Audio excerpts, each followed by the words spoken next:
When the brisk autumn wind rolls in and the nights fill with gloom, we gather to hear stories about the things that will make your blood run cold. Dim the lights, lock your doors, and do not look out your windows. You've now entered the darkness of horror. Welcome to October's Curse.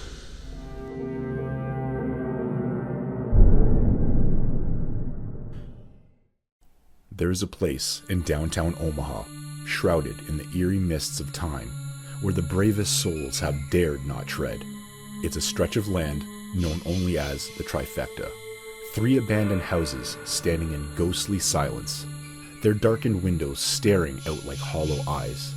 They've stood for decades, long enough to be swallowed up by the city's shadows and yet never forgotten. They are monuments to fear, each one carrying its own macabre tale. It's said that, in their prime, these houses were home to families who disappeared without a trace. No one knew exactly what happened to them, but it didn't take long for rumors to spread. Strange noises at night, lights flickering from inside when no one was there, and the occasional silhouette standing at the window, watching anyone who dared approach. The first of these houses was known as the Whistler House. Once a grand Victorian-style building, its wooden floors creaked under the weight of untold secrets. But it wasn't just the old structure that frightened the locals. It was the sounds that emerged from it. A low, eerie whistling noise would echo through the neighborhood every night at midnight. It was as if someone or something was trapped inside, calling for help. But it was no call for salvation. It was a sound of torment. Whispers spread of a man named Charles Whistler, an eccentric recluse who'd gone mad in his isolation. They say the sound was his tortured last breath, carried on the wind long after his body had turned to dust.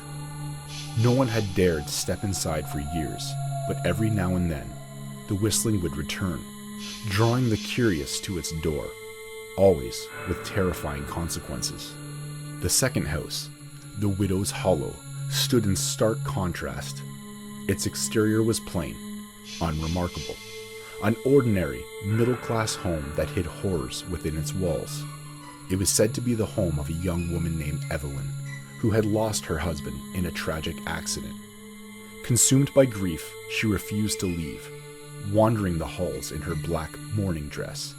But over time, Evelyn's mourning twisted into madness. Neighbors reported seeing her standing at the windows, her pale face expressionless, watching as children played in the street, their laughter driving her further into insanity. On the nights when the moon was full, those brave enough to pass by the house would hear faint crying, or worse, the unmistakable sound of a woman calling their name from the darkness. The final house, the Claw, was the most terrifying of them all. It was an old, decrepit mansion with sharp, jagged edges that seemed to claw into the sky itself.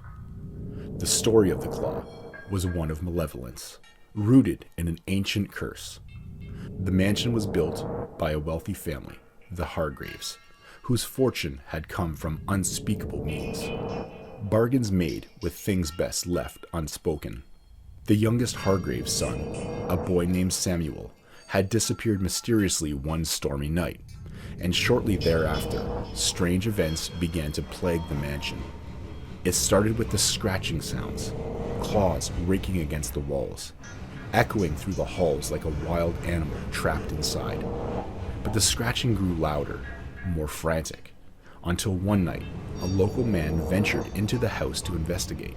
He was found the next morning, his face frozen in terror, his body covered in deep gouges as though something had been clawing at him from the inside out. Despite the warnings, curiosity always gets the better of those who dare to venture near the Trifecta.